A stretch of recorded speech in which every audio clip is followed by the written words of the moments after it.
السلام علیکم. Programme P T V guest کے ساتھ میں ہوں کومل سلیم. ناظرین, آج میرے ساتھ ایک بہت ہی اسپیشل گیسٹ ہیں جو عمان سے پاکستان آئے ہیں.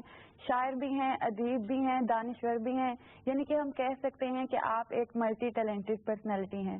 میرے ساتھ ہیں قمر ریاض صاحب. السلام علیکم. وعلیکم السلام. کیسے ہیں آپ؟ میں ٹھیک ہوں الحمدللہ. جیسے کہ میں نے انٹرو میں بولا کہ آپ ایک ملٹی ٹیلنٹڈ پرسنالٹی ہیں, تو آپ یہ بتائیں کہ شعر و ادب کی دنیا سے آپ کا لگاؤ کیسے ہوا؟ شعر و ادب کی طرف تو جو بچپن سے ہی اسکولوں میں اور اس کے بعد پھر کالجز میں جو بزم ادب ہوتا ہے اس نے بڑا اہم کردار ادا کیا, اور شروع سے ہی جاسوسی ناول, جاسوسی چیزیں, ڈائجسٹ یہ پڑھنے کا شوق رہا. اس کے بعد پھر جب میں سرگودا گیا تو وہاں پہ بہت زیادہ اس کا ماحول تھا. ہمارے جو پروفیسر یوسف خالد تھے وہ خود بڑے زبردست شاعر ہیں, سرگودا میں ابھی بھی حیات ہیں.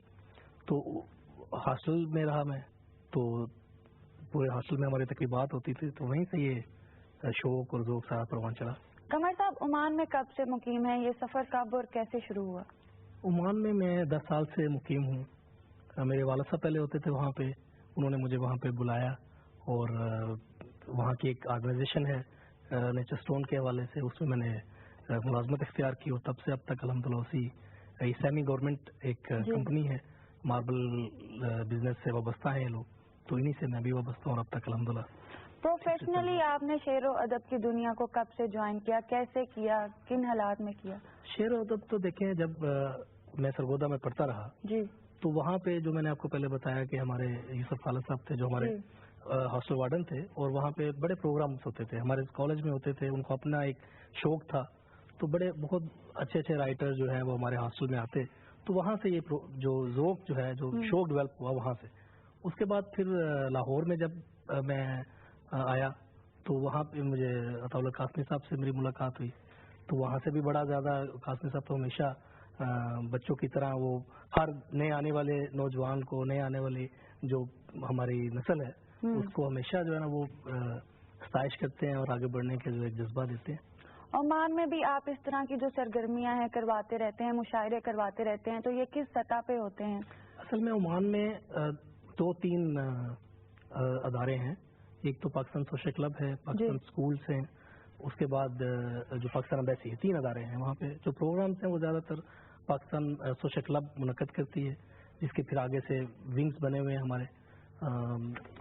پچھلے جو پاکستان سوشل کلب کا جو ونگ ہے اس کا نام ہے مجلس شعر و ادب, ادب کے حوالے سے. تو پچھلے 4 سال سے میں جنرل سیکرٹری ہوں اس کا, اور اب جو ہے نا پھر میرا نام پرپوزل میں ہے. تو ہمارے جو سوشل کلب کے چیئرمین ہیں ابھی ریسنٹلی الیکٹ ہوئے ہیں, چیئرمین میاں محمد منیر, اس کے بعد وائس چیئرمین راجہ احمد حیات, اس ایسے لوگ جو ہیں وہ اس کلب کو لے کے چل رہے ہیں آگے. تو ان سے ہی وابستگی, اور پھر اسی پلیٹ فارم سے آگے پروگرام ہوتے ہیں. سب لوگ مل کے جو صاحب استطاعت لوگ ہیں وہ شعر و ادب کی ترویج کے لیے اپنا کیا کہتے ہیں آپ مالی تعاون بھی کرتے ہیں, مورل بھی سپورٹ کرتے ہیں. قمر صاحب, آپ نے کتاب بھی لکھی جیون میں اور تتلی, یہ کس طرح کی کتاب ہے, اس میں کس طرح کی نظمیں ہیں؟ جیون میں اور تتلی میں نے آج سے کوئی 5 سال پہلے لکھی. یہ نظموں کی کتاب ہے میری. جیون میں اور تتلی کے عنوان سے. تو کس طرح کی نظمیں ہیں اس میں؟ ایک نظم میں پیش کر دیتا ہوں آپ کو اس کی, کہ بچپن میں ایک تتلی دیکھی تھی, بچپن میں ایک تتلی دیکھی تھی, اور چھو لینے کی ضد میں ہم نے گھر کی دہلیزوں کو پار کیا تھا. آج اس ضد سے ہار گئے ہم, گھر کا رستہ بھول گئے ہم, تتلی کو معلوم ہے. بہت خوب. آپ ماشاءاللہ آج ایک کامیاب شاعر ہیں. آپ یہ بتائیں, بچپن کی بات آپ نے کی ہے اپنی نظم میں, تو آپ اس مقام تک پہنچنے کا کریڈٹ جو ہے وہ کس کو دیتے ہیں؟ میں تو یہ میرے والدین کو, میں سب سے میری والدہ کو جنہوں نے مجھے پڑھایا لکھایا. میرے والد صاحب مسقط میں تھے, لیکن میری والدہ نے بڑے حوصلے سے, حالات بھی کوئی اتنے ان دنوں اچھے نہیں تھے, لیکن میری والدہ نے بڑا مجھے سپورٹ کیا, تعلیم دلائی. میرے والد صاحب نے بڑی محنت کی مسقط میں, اور جو بھی ہوں میں آج انہیں کی بدولت ہوں. عمان میں جو پاکستانیوں کی پرفارمنس ہے, وہاں پہ پاکستانی جو ادارے ہیں وہ کس طرح کے ہیں, آپ کس نظر سے دیکھتے ہیں ان کی پرفارمنس کو؟ دیکھیں, وہاں جیسے میں نے پہلے کہا کہ 3 ادارے ہیں وہاں پہ, Pakistan social club, Pakistan schools اور پاکستان امبیسی. تینوں اپنی اپنی جگہ پہ بہت اچھا کام کر رہے ہیں, اور میں سمجھتا ہوں کہ عمان اس لحاظ سے بڑا اچھا ملک ہے کہ یہاں پہ کوئی ایسی اتنی زیادہ سیاست نہیں ہے جس طرح کہ باقی گلف کے ملکوں میں دیکھی جا سکتی ہے. یا اس حوالے سے عمان بڑا زرخیز ملک ہے.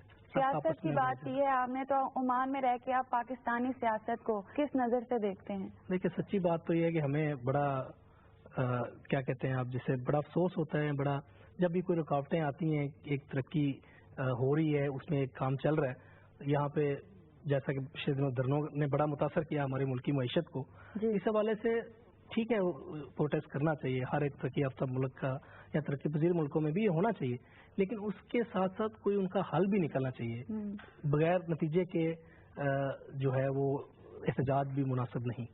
آپ سوشل کلب کے جو پروگرامز وہاں پہ کرواتے ہیں وہ کس طرح سے مینیج کرتے ہیں آپ؟ دیکھیں ہمارے نشستیں ہوتی ہیں، اچھا، پہلے تو سوشل کلب کے حوالے سے ہمارا ہر 2-3 مہینے بعد مشاعرہ، لوکل مشاعرہ ہوتے ہیں، جو لوگ ہمارے شاعر ہیں وہاں پہ موجود، ان کے ساتھ پھر وہاں پاکستان سے اور دوسرے ملکوں سے ہم لوگوں کو مدعو کرتے ہیں وہاں پہ، جو پھر ہمارے پاس آ کے پھر لوگ ان کو سنتے ہیں، جیسا کہ آپ کے میں پہلے بتا رہا تھا کہ ابھی ہم نے ریسنٹلی ایک عالمی مشاعرہ کیا الفا ایونٹس عمان کے پلیٹ فارم سے، یہ بھی ایک ایسا ادارہ ہے جو مروت احمد صاحب اور فہد اویس منیر ہیڈ کرتے ہیں، اور یہ واحد پاکستانی ایونٹ کمپنی ہے جو کہ پاکستانیوں کے لیے ایک پیرلل پاکستان سوشل کلب کے ساتھ ہی کام کر رہی ہے۔ تو یہ دونوں ادارے مل کے، اس کے علاوہ پاکستان اسکول اپنے ویلفیئر کے لیے کوئی نہ کوئی اس طریقے سے پروگرام کرتا رہتا ہے، جس میں سارے پاکستانی اس میں حصہ لیتے ہیں۔ امبیسی کئی دفعہ جو ہے نا فن فیئر ابھی ریسنٹلی ہوا، تو بڑا ان کا بھی یہ ہے کہ پاکستانی ثقافت کو، پاکستانی ادب کو یہ تینوں ادارے مل کے اسے پروموٹ کر رہے ہیں عمان میں، یہ ایک بڑی اچھی بات ہے۔ اتنے سالوں سے آپ شعر و ادب کی دنیا کے لیے کام کر رہے ہیں، پروموٹ کر رہے ہیں، تو کیا آپ کے اس کام کو کبھی سراہا بھی گیا ہے؟ جی بالکل، سراہا ملک میں بھی بڑی ستائش ملی، جتنے بڑے بڑے شاعر ہیں، ادیب ہیں، ان کی طرف سے بڑا اچھا رسپانس ملتا ہے۔ اس کے علاوہ جب بھی ان سے ملاقات ہوتی ہے بڑے اچھے لفظوں سے یاد کرتے ہیں۔ اس کے علاوہ جو ابھی ریسنٹلی جو ہمارے ایمبیسڈر صاحب تھے سید ایاز حسین، 3 سال ان کے کمپلیٹ ہوئے ٹینیور، تو انہوں نے مجھے اور مروت احمد صاحب کو ایک اعزازی توظیفی خط سے جو ہے نا وہ نوازا، جس میں انہوں نے ساری وہ ہماری جو 2-3 سال انہوں نے جو دیکھا اس کے حوالے سے بڑی تعریف کی امبیسی کی طرف سے کہ ہمارے نام پہ خط، میں سمجھتا ہوں کہ یہ ایک بہت بڑے اعزاز کی بات ہے میرے لیے۔ اتنے سالوں سے آپ عمان میں رہ رہے ہیں تو کبھی پاکستان کی، اپنے وطن کی ڈیفینیٹلی یاد تو آتی ہوگی، کیسے بیان کریں گے اپنے ایموشنز کو آپ؟ دیکھیں وطن کے حوالے سے جب ہم وطن سے باہر کیوں جایا جاتا، پہلی بات تو یہ ہے ہم لوگ روزگار کمانے کے لیے جاتے ہیں، کیونکہ یہاں پہ اتنے وسائل ہمیں میسر نہیں آتے کہ ہم آپ انجینئر ہیں، ڈاکٹر ہیں اور آپ کو جاب نہیں مل رہی، تو پھر آپ باہر کی اختیار کرتے ہیں۔ تو یاد تو وطن جو ہے وہ ماں کے جیسا ہوتا ہے، دھرتی جو ہے ماں جیسی ہوتی ہے، تو اس کی یادیں تو ہمیشہ مٹی کی خوشبو جو ہے ہمیشہ کھینچتی ہے ہمیں، اور ہم بھی متاثر ہوئے بغیر نہیں رہتے۔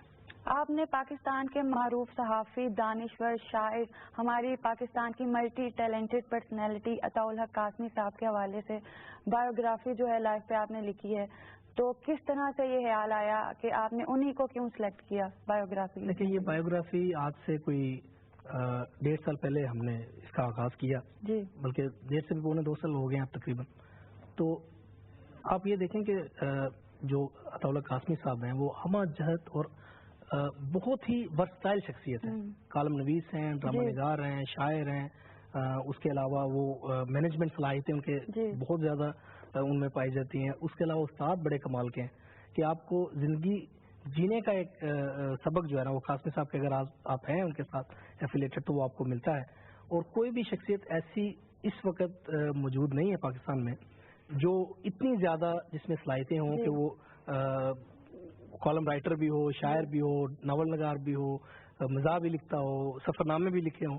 تو اس حوالے سے سب سے پہلا خیال میرا ان کے اوپر تھا، اور جو پھر ان کے پاس جتنی تصاویر تھی یہ بیسیکلی پکٹوریل بایوگرافی ہے، جو کہ اب ایک دفعہ اس کی ہم بن چکی ہے، کتاب تو آ چکی ہے، ابھی اس کو فائنل جو ہے وہ پرنٹنگ میں وہ چلی جائے گی انشاءاللہ اور 2-3 ہفتے میں۔ تو اس میں آپ دیکھیں گے نہ صرف عطاء الحق قاسمی بلکہ فیض احمد فیض، کثیر شفائی،